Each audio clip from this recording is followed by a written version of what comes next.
Pensemos en esto un momento. Estamos en el apogeo de la Guerra Fría. Las dos superpotencias del mundo se espían constantemente, con el dedo, literalmente, sobre el botón nuclear. Cada secreto, cada avance tecnológico puede ser la diferencia entre ganar y perder.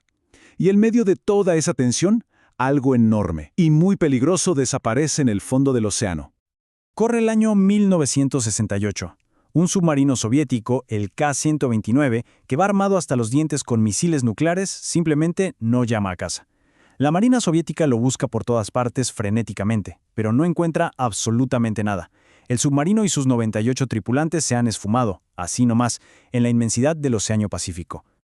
Bueno, pues aquí es donde la historia se pone de película. Resulta que la inteligencia de Estados Unidos, usando una red súper secreta de micrófonos en el fondo del mar, sí logra encontrar los restos. Y en lugar de solo mirarlos desde lejos, en la CIA se hacen una pregunta. Una pregunta que parece de ciencia ficción. Oigan, ¿y si intentamos sacarlo de ahí? ¿Y si lo robamos del fondo del océano?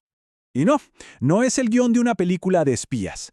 Esta es la historia real del proyecto Azorian. Un plan pero tan ambicioso y secreto que rayaba en lo imposible. Así que vamos a desglosar juntos cómo intentaron llevar a cabo el que fue quizás el golpe más audaz de toda la Guerra Fría. A ver, ¿por qué tanto alboroto por un submarino hundido? En la Guerra Fría, la información valía oro. Cada bando buscaba desesperadamente cualquier ventaja sobre el otro. Y este submarino no era solo un montón de chatarra en el fondo del mar, era una auténtica cápsula del tiempo, una mina de oro de tecnología militar soviética. Es que el K-129 no era un submarino cualquiera, para nada. Era una pieza clave de la flota del Pacífico de la Unión Soviética, una parte fundamental de su arsenal nuclear. Cuando se hundió se llevó con él no solo a su tripulación, sino secretos de estado de un valor incalculable. Este submarino era mucho más que acero y cables. Era literalmente un cofre del tesoro de inteligencia.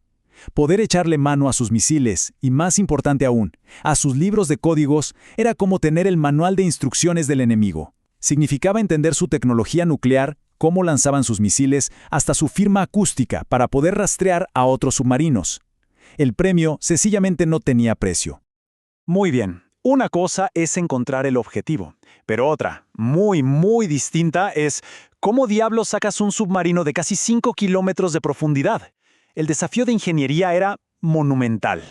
5.000 metros, 5 kilómetros, para que nos hagamos una idea, es como poner una encima de otra más de 12 torres Eiffel.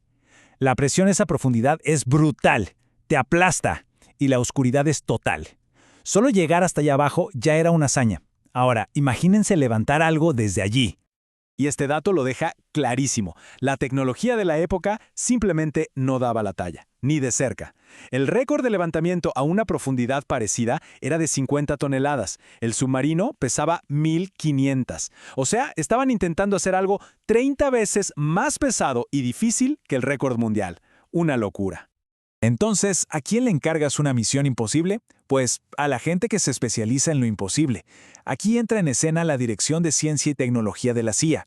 Este era el grupo que había construido el avión espía U-2, los satélites espía Corona. Eran los genios locos del gobierno.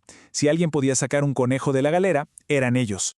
Todo buen robo necesita una buena coartada, ¿no? Una historia creíble para que nadie sospeche. Y para esta operación encontraron una fachada perfecta. Y el elegido fue Howard Hughes, el multimillonario misterioso y solitario. Era la tapadera ideal. ¿Por qué? Bueno, para empezar, su empresa era privada, así que no tenía que rendirle cuentas a nadie. Y su famosa reputación de excéntrico significaba que si de repente se metía en un proyecto rarísimo y súper caro, pues era Howard Hughes. ¿Quién se iba a sorprender? La historia oficial fue que Howard Hughes se iba a meter a la minería submarina. La idea era que iba a buscar unos minerales raros llamados nódulos de manganeso en el fondo del mar. Era una industria medio especulativa en los años 70, pero sonaba creíble. Y lo más importante, les daba la excusa perfecta para construir un barco gigantesco y pasarse meses operando en medio del Pacífico sin que nadie hiciera preguntas. El nivel de secretismo era de otro mundo, de verdad, de película. La gente usaba nombres falsos, había compañías fantasmas. Hasta se cuenta que un ingeniero diseñó una tubería mágica secreta para pasarse documentos por las cañerías de la oficina. ¡Una locura! El lema era «Nadie sabe más de lo estrictamente necesario». Bueno, con la coartada perfecta montada y la increíble ingeniería en marcha, llegó el momento. Era hora de llevar la operación al mar. Y esta es la estrella del show, el Hughes Glomar Explorer. A simple vista parecía un barco de minería, pero en realidad era una sofisticada máquina de recuperación, diseñada a medida para esta única misión. Por dentro tenía una cosa llamada piscina lunar, que era básicamente un muelle interno gigante que se abría al océano por debajo. ¿Para qué? Para poder subir el submarino y esconderlo de las miradas curiosas de los satélites espía. El plan era tan audaz como el barco. Iban a bajar una garra mecánica gigante apodada Clementine, los 5 kilómetros hasta el fondo del mar. Su misión, agarrar el submarino. Y luego, muy lentamente, subirlo durante varios días hasta meterlo dentro del Explorer. Todo esto, claro, mientras seguían fingiendo que buscaban minerales. Pero, en el momento culminante, cuando ya casi lo tenían, ocurrió el desastre. A mitad del ascenso, la tensión fue demasiada. La garra, o quizá el mismo casco del submarino, no aguantó y se rompió. Una parte enorme del objetivo, justo la sección que tenía los misiles y los libros de códigos, se desprendió y cayó de nuevo al abismo, perdiéndose para siempre. Solo pudieron subir una pequeña sección de la proa. A pesar del fracaso parcial, la operación siguió siendo uno de los secretos mejor guardados del mundo, al menos por un tiempo, porque una serie de eventos inesperados estaba a punto de sacarlo todo a la luz. Y la caída del secreto empezó de la forma más tonta, con un robo que no tenía nada que ver en una oficina de Howard Hughes. Entre las cosas que se llevaron los ladrones había un memo que mencionaba el proyecto, y ese memo, como una mecha encendida, llegó hasta la prensa. La CIA intentó desesperadamente contener la historia, pero ya era tarde.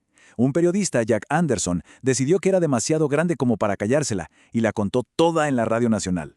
La justificación de Anderson fue muy directa. Él argumentó que como la misión había fracasado en su objetivo principal, ya no era un secreto de seguridad nacional.